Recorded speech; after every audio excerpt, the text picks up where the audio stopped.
This is the Memory Palace. I'm Nate DeMeo. The couple on the cover are ready for the road. He's square-jawed and strapping. She's pretty, smiling wide. He carries both of their suitcases because it's 1948 and he's a gentleman. And he's dressed like one. Top coat, pocket square. Fedora at a jaunty angle. She's got her hair done. Wavelet curls beneath her Sunday best hat. The couple, pictured there on the cover of the 1948 edition of the Negro Motorist Green Book, are the very picture of a particular kind of African-American aspiration at mid-century. And somewhere in those suitcases, or in her clutch, or in the glove box in the big old dash of their Pontiac or their Packard, is a book, a slim paperback, 30, 40 pages, a guide for African-American travelers, specifically for the lucky, the rare few who owned a car back then. And there they are on the cover, this handsome couple, drawn in black and white, walking off from their suburban home to look for America.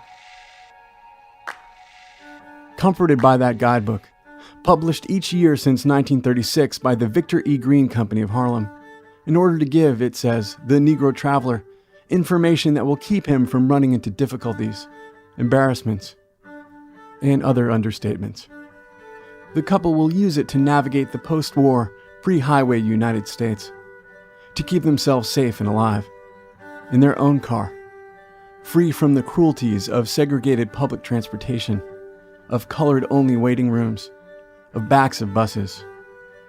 They'll be in the front seat of their own car, their own gas pedal, their own steering wheel, on the open road, the radio on, searching for their song, their music, in the open air. They might catch a voice coming through the static, a rhythm carried on invisible waves from some rooftop transmitter in Decatur or Memphis, and falling away as some skyline disappears in the rear view.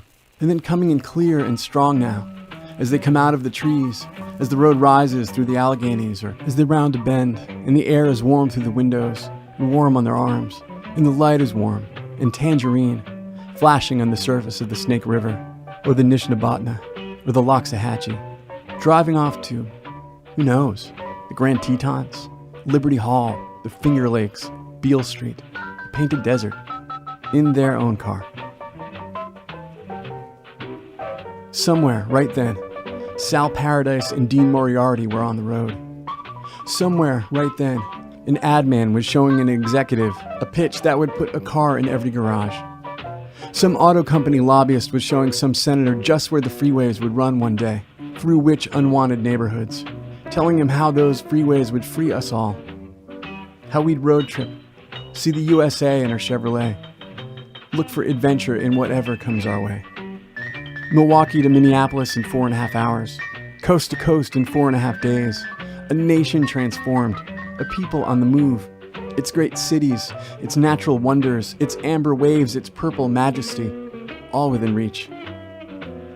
Unlimited possibilities of the open road, where the couple on the cover drove right then, as the sun hung low, as their stations started to fuzz at the edges.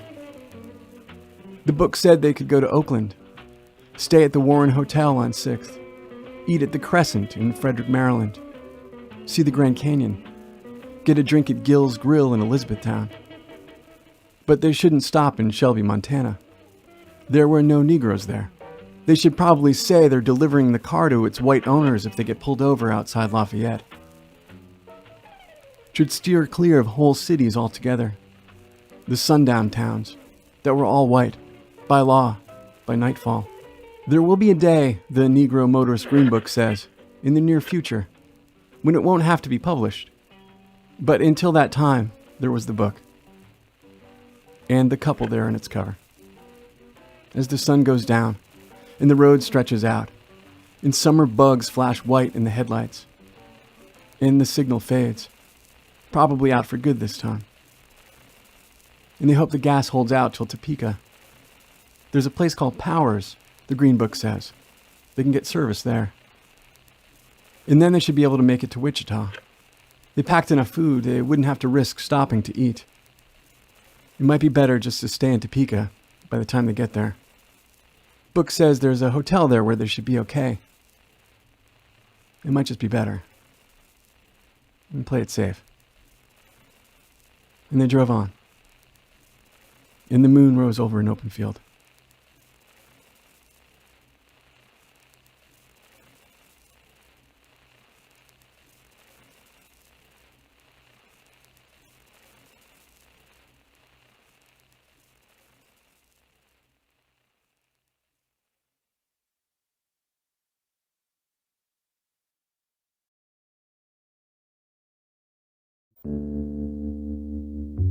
The Memory Palace is produced by me, Nate DeMeo, with engineering assistance from Kathy Tu and research assistance from Andrea Milne. I am very excited to welcome a new podcast to the Radiotopia family.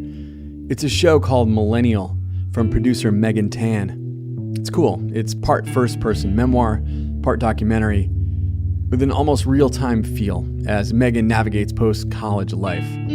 It's smart, and it's intimate, and it's fun, and you should listen. Go to radiotopia.fm or millennialpodcast.org and check it out and subscribe. One thing I like about it is it's serialized and it really builds, so you should start at episode 1 when you listen. You know, we recently had a live show in Los Angeles with 10 of the Radiotopia podcasts, and I was reminded anew just how lucky I am to get to build this thing together with such a remarkable group of people and fellow producers. And it really is great to welcome another one into the fold. So help me do that.